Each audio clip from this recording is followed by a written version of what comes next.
Hi guys, this is Andrew at FloryPB, and we have a host of new products that have been released recently for the 2K5 Intimidators. Some of the products fit the 2K2s as well, but it's mostly for the 2K5 generation of stuff. We have a couple things I want to focus on, but the main thing I want to focus on is the update to the board that we have going on now. It's not a huge update, but I took feedback from people, and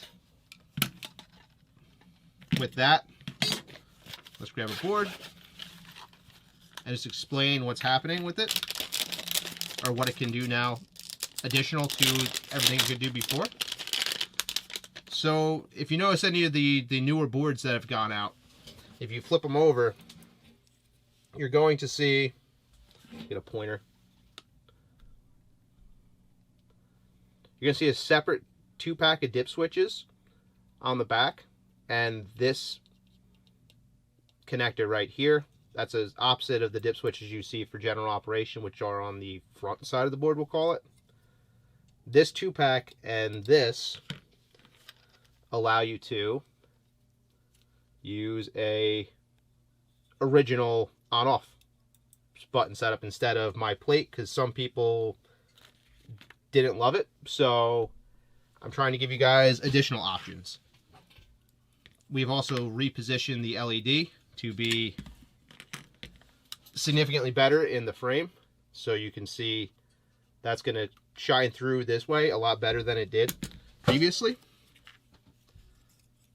But to install this, pretty simply, pop the tabs like that. You guys can see it. Let's double check. Let's do that up here so you can see it easier.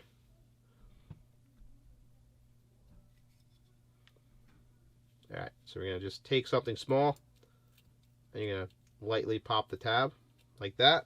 If you look in, it's set up correctly. The actual bit that has the metal exposed should be facing up. So then you slide that in like that and close the tab on it. And now the other thing you should do is, because when you install this, I think I just did that upside down.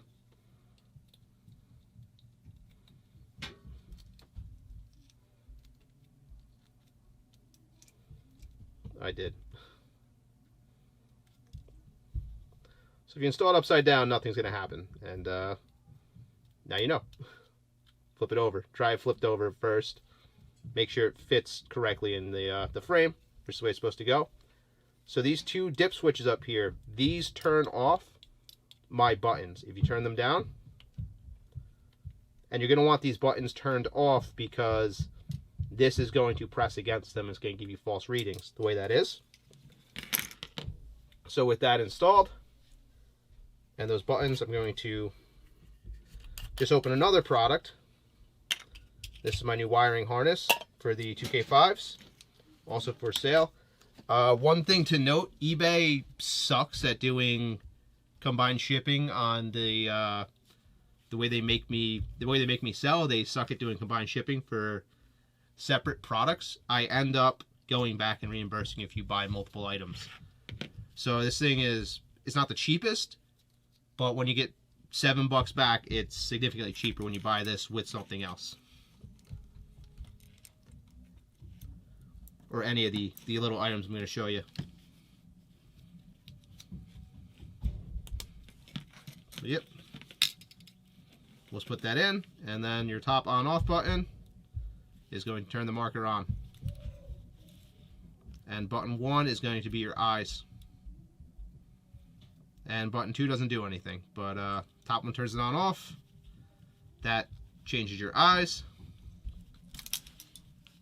And then if you want to use these switches again, and my back plate, or my soon-to-be custom back plate, I have a upgraded back plate that I'm planning to release soon as well.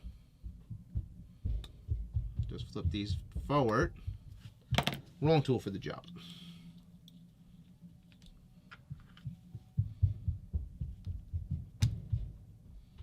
Just flip these back to on,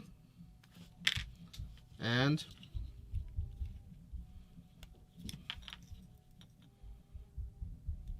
now the buttons work.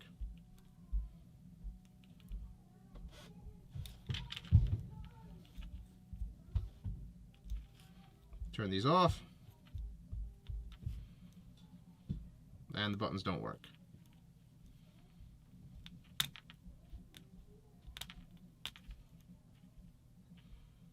So, simple little upgrade. Took a lot of configuring to get this thing on the board and get it all to fit correctly. But we got through that, and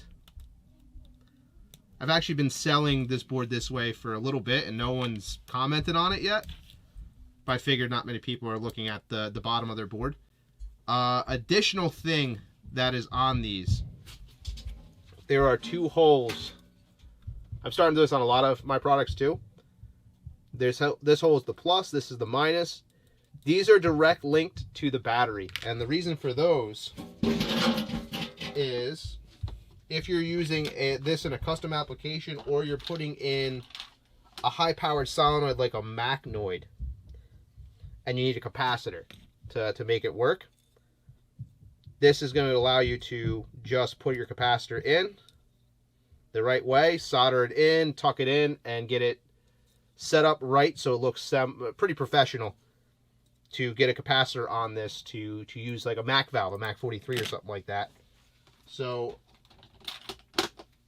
that is just an extra little feature. It costs nothing to do. I just figured it'd be smart to include a port on these to allow for a higher powered solenoid to be used on these markers for really this or any other custom application that you could use this board in. You could use it for any solenoid that you need. That's it for the updates on the 2K5, 2K6 board, Gen 3, Gen 4. It's Andrew at FloryPB. I'm going to talk about some of the other items we have too, but I'll do that in a different video. Thank you guys.